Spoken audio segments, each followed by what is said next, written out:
حشر میں خود کو جو دیکھوں گا بکھر جاؤں گا، آپ نے گر نہ سنبھالا تو کدھر جاؤں گا، آپ نے گر نہ سنبھالا تو کدھر جاؤں گا۔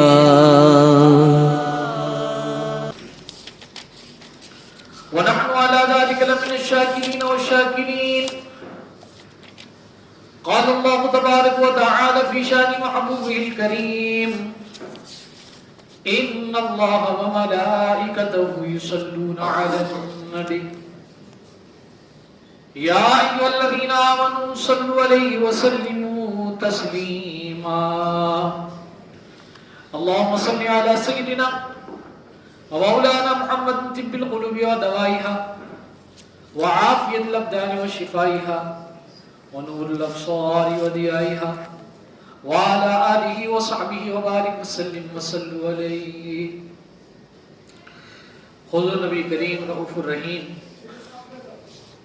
صلی اللہ تعالی علیہ وآلہ وسلم کی ذات بادہ صفات پر درود و سلام کی پڑھنے کے فضائل بے حد بے شمار ہیں۔ حضرت سیدنا شیخ عبدالحق محدث دہلوی رحمت اللہ تعالی علیہ فرماتے ہیں کہ مومن صادق اور محب مشتاق پر لازم ہے کہ وہ آقا دو جہاں صلی اللہ تعالی علیہ وآلہ وسلم کی ذات طیبات پر درود شریف کی کثرت کریں اور دوسرے اعمال پر اسے مقدم یعنی بڑھ کر جاننے میں کمی نہ کرے۔ جس قدر عدد مخصوص کر سکے کرے اور پھر اس مقرر کردہ عدد کو روزانہ کا ورد بنا لے، کیونکہ آپ فرماتے ہیں کہ نہ ورد خیر العمل او ورد قلیل دائم خیر من کثیر منقطع، یعنی اچھے عمل کا ورد اگرچہ تھوڑا ہو ہمیشگی کے ساتھ کرے تو بہتر ہے اس عمل سے زیادہ کہ جو مداومت کے ساتھ نہ ہو اور کثیر ہو۔ یعنی آسان لفظوں میں یوں سمجھ لیجئے کہ اگر کوئی شخص کثیر عمل کرتا ہے، بڑی تعداد میں عمل کرتا ہے، لیکن اس پر استقامت اسے نہیں ہے، کبھی کرتا ہے کبھی چھوڑ دیتا ہے، تو اس کا وہ کثیر عمل کرنا بیکار ہے جو کہ استقامت کے بغیر ہے۔ اور اگر قلیل عمل کرتا ہے لیکن استقامت کے ساتھ کرتا ہے تو یہ اس کے کثیر بغیر استقامت والے عمل سے زیادہ بہتر ہے۔ تو حضرت شیخ عبدالحق محدث دہلوی رحمت اللہ تعالی علیہ فرماتے ہیں کہ آقا دو جہاں صلی اللہ تعالی علیہ وآلہ وسلم کی ذات طیبات پر کثرت سے اس شاخ کو چاہیے کہ وہ درود شریف پڑھے اور کوئی عدد مخصوص کر لے، جیسے مثال کے طور پر 313 کا جو عدد ہے وہ کثرت سے درود شریف کے اندر شمار کیا جاتا ہے اور زیادہ درود شریف پڑھنے والوں میں شمار کیا جاتا ہے، تو یہ عدد بھی مخصوص کر سکتے ہیں، 111 بھی کر سکتے ہیں، 33 بھی کر سکتے ہیں، صرف 11 بھی کر سکتے ہیں، لیکن استقامت کے ساتھ ناغا نہ ہو اس کے اندر۔ مزید فرماتے ہیں اس مومن پر نہایت تعجب ہے کہ وہ دن اور رات کی ساعات یعنی گھڑیوں میں سے ایک گھڑی بھی اس عبادت پر صرف نہ کرے کہ جو منبع انوار و برکات اور تمام بلائیوں اور سعادتوں کے دروازے کھولنے والی ہے۔ وہ بھی تو ایک عاشق تھا کہ جس نے عرض کیا تھا اجعل لک صلاتی کلھا، یعنی یا رسول اللہ میں اپنا سارا وقت درود شریف میں گزارا کروں گا۔ اور اس پر سرکار مدینہ صلی اللہ تعالی علیہ وآلہ وسلم نے اجازت مرحمت فرماتے ہوئے ارشاد فرمایا یکفی ہمک،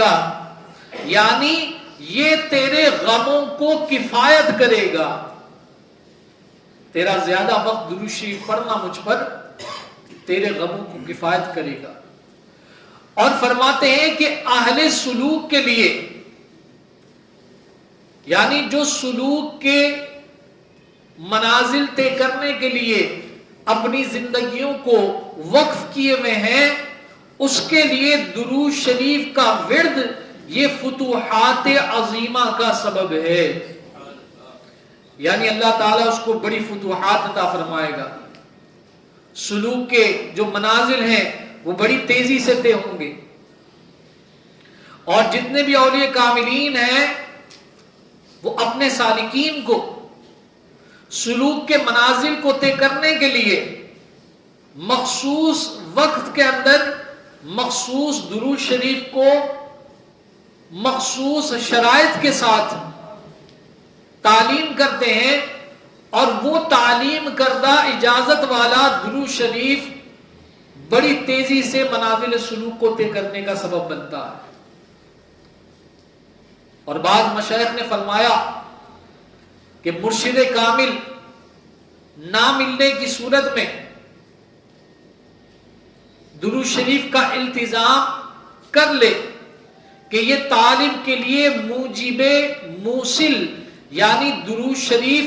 اللہ تک پہنچانے کا ذریعہ ہے۔ یا تو یہ ہوگا کہ آقا علیہ الصلوۃ والسلام کی بارگاہ سے خصوصی عنایت ہوگی کہ جیسے حضرت سلطان باہو رحمۃ اللہ تعالی علیہ پر کرم نوازی کے دروازے کھلے، آپ کا دو ہی وظیفہ تھا، دو ہی وظیفے آپ کرتے تھے، ایک کثرت سے اس میں ذات کا ذکر کرتے تھے، اور دوسرا آپ درود شریف پڑھا کرتے تھے۔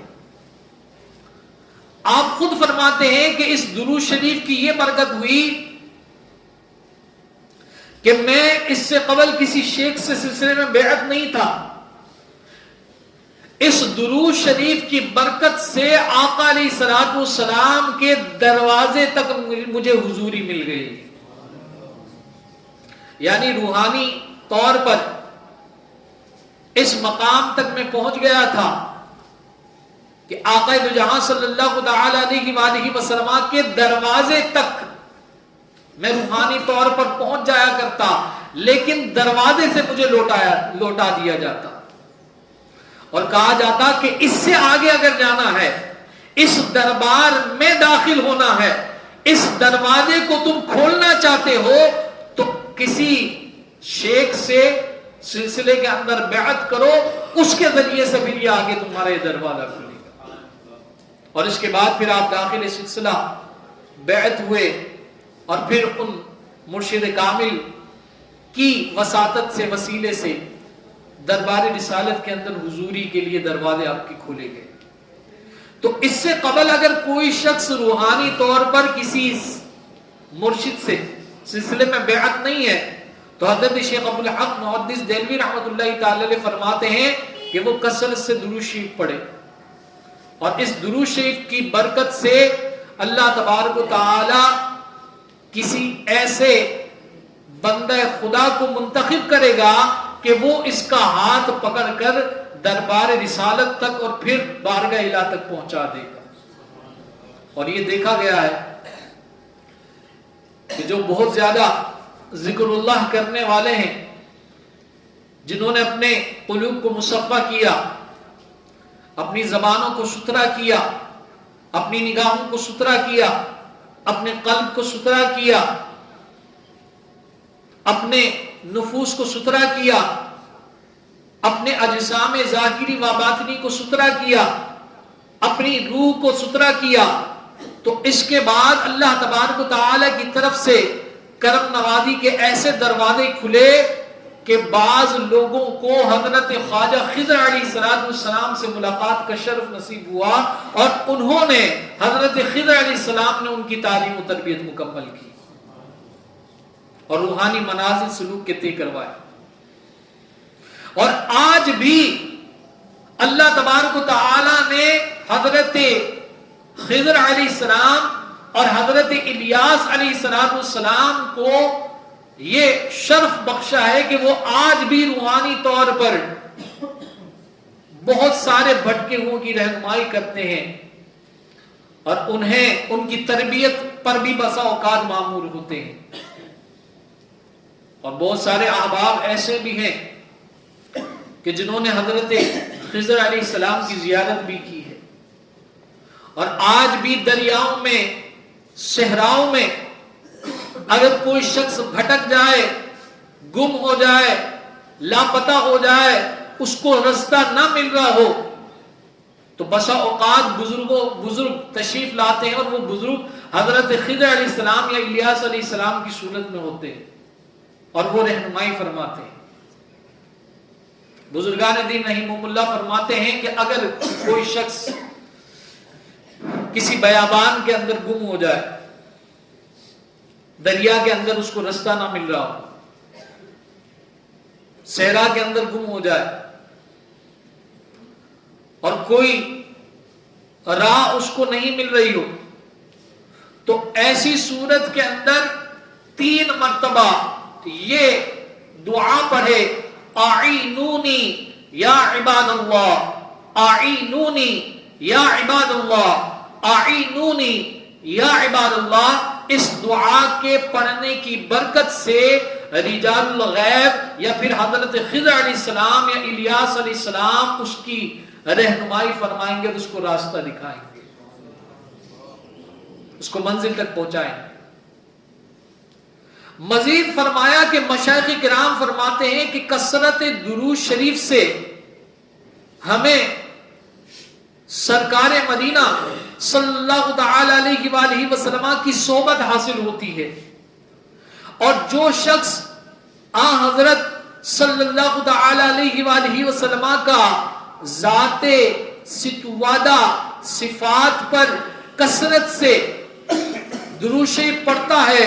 تو اسے سرکار مدینہ صلی اللہ تعالی علیہ وآلہ وسلم کی زیارت خواب بلکہ بیداری میں بھی نصیب ہو جاتی ہے۔ اور یہ بھی بزرگان طریقت رحمہم اللہ کا مشغلہ تھا کہ وہ آقا علیہ السلام کی زیارت کرنے کے لیے، شرف زیارت کے لیے، دیدار کرنے کے لیے بڑے اہتمام کے ساتھ درود شریف پڑھا کرتے تھے، اور اس درود شریف کی برکت سے بے شمار اولیاء اللہ رحمہم اللہ فرماتے ہیں کہ خواب تو خواب، ہمیں کئی مرتبہ بیداری کے اندر بھی آقا علیہ السلام کی زیارت کا شرف نصیب ہوا، حضور کی زیارت نصیب ہوا۔ اور جو شخص آقا دو جہاں صلی اللہ تعالی علیہ وآلہ وسلم کی زیارت سے مشرف ہو جائے گا، وجبت لہو شفاعتی، آقا علیہ السلام فرماتے ہیں کہ اس شخص کے لیے شفاعت کرنا مجھ پر لازم ہو جائے گا، میں اس کی شفاعت کروں گا۔ اور من رآنی فقد رأى الحق، کہ جس نے مجھے خواب کے اندر دیکھا وہ حق ہی دیکھا۔ اور آقا دو جہاں صلی اللہ تعالی علیہ وآلہ وسلم کی صورت شیطان اختیار نہیں کر سکتا۔ حضرت علامہ سخاوی رحمۃ اللہ تعالی علیہ فرماتے ہیں کہ حضرت رشید عطار رحمۃ اللہ تعالی علیہ نے فرمایا کہ حضرت ابو سعید خیاط رحمۃ اللہ تعالی علیہ گوشہ نشین بزرگ تھے، لوگوں سے میل جول بالکل بند تھا، کچھ عرصے کے بعد حضرت ابو سعید خیاط رحمت اللہ تعالی علیہ کو لوگوں نے خلاف معمول حضرت ابن رشیق رحمت اللہ تعالی علیہ کی مجلس میں کثرت سے آتے جاتے دیکھا. لوگوں کو اس پر تعجب ہوا اور ان سے سبب دریافت کیا کہ آپ تو گوشہ نشین بزرگ تھے, آپ اس مجلس میں کیا کر رہے ہیں؟ تو انہوں نے فرمایا کہ مجھے سرکار مدینہ صلی اللہ تعالی علیہ وآلہ وسلم کی خواب میں زیارت ہوئی اور سرکار صلی اللہ تعالی علیہ وآلہ وسلم نے مجھے حکم دیا کہ حضرت ابن رشیق رحمت اللہ تعالی علیہ کی مجلس میں جایا کرو کہ وہ اپنی مجلس میں مجھ پر کثرت سے درود شریف پڑھتا ہے. اندازہ لگائیے اس واقعے سے کہ آقا علیہ الصلوۃ والسلام کو وہ مجلسیں بھی پسند ہے کہ جن مجلسوں کے اندر حضور صلی اللہ تعالی علیہ وآلہ وسلم پر درود پڑھا جاتا ہے. ایک مرتبہ برکت کے لیے درود شریف پڑھ لیجیے. اللہم صلی علی سیدنا و مولانا محمد طب القلوب و دوائها وعافیت الابدان و شفائها ونور الابصار و ضیائها وعلی آلہ وصحبہ وبارک وسلم. اس کے علاوہ بزرگان دین رحمہم اللہ فرماتے ہیں کہ یہ درود شریف دعا کی قبولیت کا بھی سبب ہے. کوئی ایسا بندہ ہے کہ جس کی دعا قبول نہیں ہوتی تو وہ کثرت سے درود شریف پڑھے اور اس کے بعد اللہ کی بارگاہ میں دعا کرے تو اللہ تعالیٰ اس کی دعا کو قبول کرے گا. اللہ تعالیٰ ہماری دعاؤں کو مقبول فرمائے. وآخر دعوانا الحمدللہ.